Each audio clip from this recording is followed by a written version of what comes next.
आज Doubtnut app download करें। Doubtnut पर अपने सभी गणित, रसायन विज्ञान, भौतिक विज्ञान और जीव विज्ञान के डाउट्स का करो सफाया। बस प्रश्न की फोटो खींचो, एक ही प्रश्न को क्रॉप करो और तुरंत वीडियो सोल्यूशन पाओ। अभी डाउनलोड करें। नमस्कार। प्रश्न दिए गए, एक माली के पास 1300 पौधे हैं। इन पौधों को वह इस प्रकार लगाना चाहता है कि पंक्तियों की संख्या और कॉलम की संख्या समान रहे। इसके लिए कम से कम पौधों की संख्या ज्ञात कीजिए जिसकी उसे आवश्यकता होगी। तो सबसे पहले हम इसके लिए रफ चित्रण बना लेते हैं। मान लीजिए यह वह एक जगह है जहां पौधे लगाना चाहता है।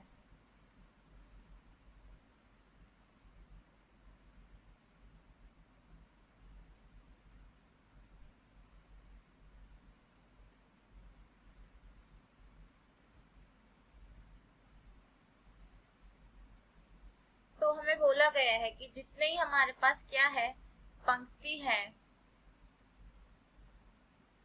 तो यानी हमारे पास यहाँ एक और होनी चाहिए।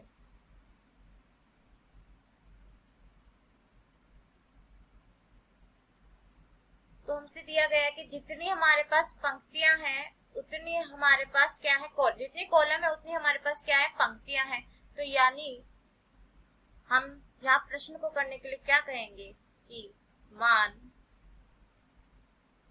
लेंगे कि हमें पंक्तियों की संख्या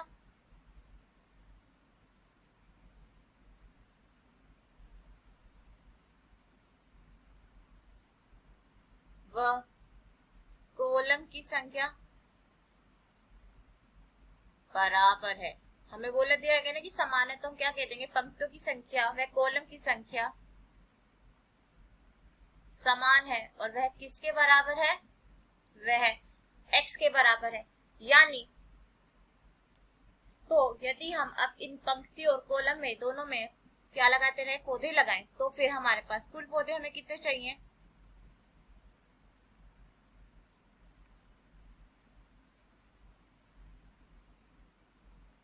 कितनी हो जाएगी हमारे पास, x ही पंक्तियां x ही कॉलम है, तो हमारे पास जो पौधों की संख्या हो जाएगी x का वर्ग। अब हमारे पास दिए गए पौधे कितने हैं, माली के पास हैं कितने पौधे,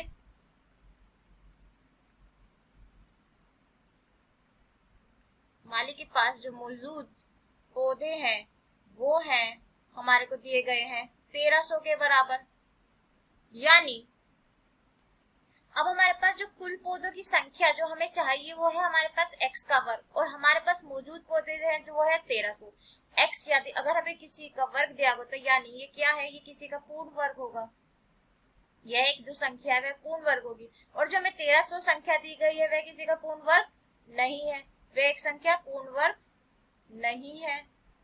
तो अब हमारे पास कंडीशन आ जाती है कि या तो एक्स स्क्वायर 1300 के बराबर हो, जो कि नहीं हो सकता क्योंकि 1300 तो पूर्ण वर्ग नहीं होता और एक्स स्क्वायर को पूर्ण वर्ग होना चाहिए। तो हमारे पास जो एक्स स्क्वायर आ जाएगा वो 1300 से क्या है, ज्यादा आना चाहिए। तो अब हमारे पास एक्स स्क्वायर का मान निकालने का क्या तरीका रह जाएगा। अब यदि हम 1300 का वर्गमूल निकालने की प्रयास करें तो हम इस तरह से भाग विधि से 1300 का वर्गमूल निकालेंगे। वर्गमूल निकालने के लिए हमारे पास जो संख्या दी होती है हम उसे इकाई अंक की तरफ से जोड़ों में बांट देते हैं। तो हमारे पास जो पहला जोड़ा है वो है 13। अब हमें देखना है कि 13 से छोटा हमारे पास कोई वर्ग आ जाए या 13 के बराबर कोई वर्ग आ जाए। तो हम देख सकते हैं कि हमारे पास ऐसी संख्या सिर्फ 3 है, क्योंकि हमारे पास जो 3 का वर्ग दिया होता है वो है 9 और हमारे पास 4 का वर्ग होता है 16। तो 16 तो बहुत बड़ी हो जाएगी संख्या, तो इससे हमें छोटी चाहिए। तो हम यहाँ क्या लिखेंगे, 3 का वर्ग लिख देंगे। तो यहाँ 3 लिखेंगे तो यहाँ भी 3 लिखेंगे, यहाँ हमारे पास क्या आ जाएगा 9। अब जो संख्या यहाँ लिखते हैं वही संख्या हम यहाँ लिखते हैं। अब हमें क्या करना होता है, आगे जो संख्या हमें दी गई है इस तरफ तो मैंने जोड़ना होता है और ये हमें घटाना होता है। तो ये हो जाएगा 6 और यहाँ हमारे पास घटाने पे आ जाएंगी 4 और ये हमारे पास जो दूसरा जोड़ा है हम उसको ऐसे नीचे उतार देंगे। अब हमें क्या करना है कि 6 के बराबर में एक ऐसी संख्या रखनी है, वही संख्या नीचे रखनी है और वही संख्या यहाँ रखनी है। इस प्रकार की यदि हम 6 के बराबर संख्या रखते हुए और उसे उसी संख्या से, अब जो नया जो संख्या बनी है उसको इस संख्या से गुणा करते तो हमारे पास या तो 400 आ जाए या 400 से निकटतम कोई छोटी संख्या आ जाए। तो ऐसे हम कौन सी संख्या रख सकते हैं, हम 5 रख के देख लेते हैं। यदि हम यहाँ 5 रखते हैं तो ये हो जाएगा 5 पंजे 25 का 2, तो हो जाएगा 5 6 32, 32 का 2 आ जाएगा हमारे पास, ये आ जाएगा, यहाँ जाएगा हमारे पास 32। अगर हम यहाँ 6 रखे तो ये आ जाएगा हमारे पास 6, यहाँ आ जाएगा 3, ये हो जाएगा हमारे पास इतना। तो हम देख सकते हैं कि जो सबसे करीब जो निकटतम संख्या आएगी वो यही आएगी। तो यदि हम यहाँ क्या रख दें, 6 रख दें, तो यहाँ भी 6 रखना होगा और यहाँ भी क्या रखना होगा, 6 रखना होगा। और नीचे क्या आ जाएगा हमारे पास 396 आ जाएगा।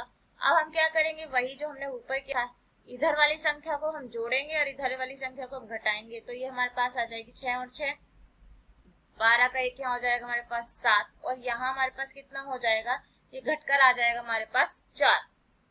अब यदि हम जैसा हमने ऊपर किया था 7 2 के बराबर में कोई संख्या रखना चाहे तो वह संख्या जो होगी, और नीचे भी हमें वही संख्या रखनी पड़ेगी। तो हम अगर कोई भी संख्या रखते हैं, यदि हम देखिए 1 भी रखते हैं जो कि सबसे छोटी संख्या आ जाएगी यहाँ रखने के लिए, हम 0 रखेंगे तो 0 हो जाएगा, तो वो तो हमारे पास उत्तर नहीं है। तो यदि हम 1 रखते हैं तो हमारे पास ये आ जाएगा 721, जो 4 से बहुत बड़ा है। तो यानी हम इससे आगे से हल नहीं कर सकते, यानी हमारे पास क्या बच गया, शेषफल बच गया। तो इससे हम साफ साफ दिखा सकते हैं कि 1300 किसी का पूर्ण वर्ग नहीं है। तो हमारे पास जो ऊपर वर्ग दिया गया है 36 दिया गया है। तो यदि हमारे पास जो 36 संख्या है, अब हमें क्या बोला गया है कि x, हमारा जो x का वर्ग होना चाहिए वो 1300 से ज्यादा होना चाहिए। तो हमारे पास अभी निकल के क्या आया है, जो 1300 का वर्ग है वो लगभग हमारे पास 36 के बराबर निकल के आया है। तो यानी हमारे पास जो दी हुई संख्या है जो x को है 36 से तो बड़ा होना पड़ेगा, 36 के वर्ग से x की घात 2 को 36 की घात 2 से तो बड़ा होना पड़ेगा, और जो उससे अगली प्राकृत संख्या यानी 37 उसकी घात से छोटा होना पड़ेगा।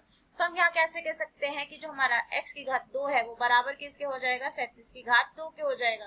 तो अब हम हल करते हैं तो हमारे पास ये 37 की घात 2 किसके बराबर आ जाएगी, उसको हल करके निकाल लेते हैं। हमारे पास जब हम 37 को 37 से गुना करेंगे तो हमारे पास ये आ जाएगा 7, यहाँ आ जाएगा 9, यहाँ आ जाएगा 4, यहाँ हमारे पास हो जाएगा 21 और 4 5, यहाँ आ जाएगा 3 7 21 का 2, यहाँ 3 3 9 का हमारे पास आ जाएगा 11। तो ये हो जाएगा 9, ये 6, ये 3 और 1। तो यानी हमारे पास इतने पौधे होने चाहिए, जब भी जाके हम क्या कर सकते हैं, जितनी पंक्तियां हैं उतने ही कॉलम हम बराबर रखकर पौधे लगा सकते हैं। अब हमारे पास जो x² था वो था हमारे पास पौधे की संख्या जितनी हमें चाहिए होंगी पंक्तियां और कॉलम में बराबर रखने के लिए। तो हमारे पास यहाँ जो x² यानी x का वर्ग कितना आ गया है, 1369 आ गया है। तो यानी इतने तो हमें क्या चाहिए, पौधे चाहिए। और हमारे पास अभी थे कितने पौधे, हमारे पास थे 1300 पौधे। तो यानी जितने पौधे होने चाहिए वो है 1369, और थे कितने 1300। तो हमें कितने की आवश्यकता है वो कैसे निकालेंगे हम, यदि जितने जितने चाहिए उसको जितने मौजूद है उसमें से घटा दे तो हमारे पास आ जाएंगे। तो हमारे पास कितने पौधों की हमें आवश्यकता है, हमारे पास यहाँ 69 पौधों की हमें क्या हो जाएगी, आवश्यकता हो जाएगी। तो हमें से यही पूछा गया था कि कितने पौधों की आवश्यकता है, तो हम यहाँ बता सकते हैं कि कितने पौधों की आवश्यकता है, 69 पौधों की आवश्यकता है। और यदि हम यहाँ से पूछा जाए कि हमारे पास कितनी पंक्तियां और कितनी कॉलम बनेंगे, तो हम कह सकते हैं x हमारे पास क्या आया था, x हमारे पास आया था x की घात 2 आया था 37 के घात के 2 बराबर, यानी हमारे पास x बराबर कितना आ जाएगा 37। तो यानी हमारे पास पंक्तियां और कॉलम की संख्या हो जाएगी 37, और हमारे पास जितने हमें और पौधे की जरूरत हो जाएगी वो कितने आ गए हैं हमारे पास 69। धन्यवाद। कक्षा 6 से 12वीं से लेकर नीट IIT JEE वो एडवांस के लेवल तक 1 करोड़ से ज्यादा छात्रों का भरोसा। आज ही डाउनलोड करें डाउटनेट ऐप या व्हाट्सएप करें अपने सारे डाउट्स 8400 400 400 पर।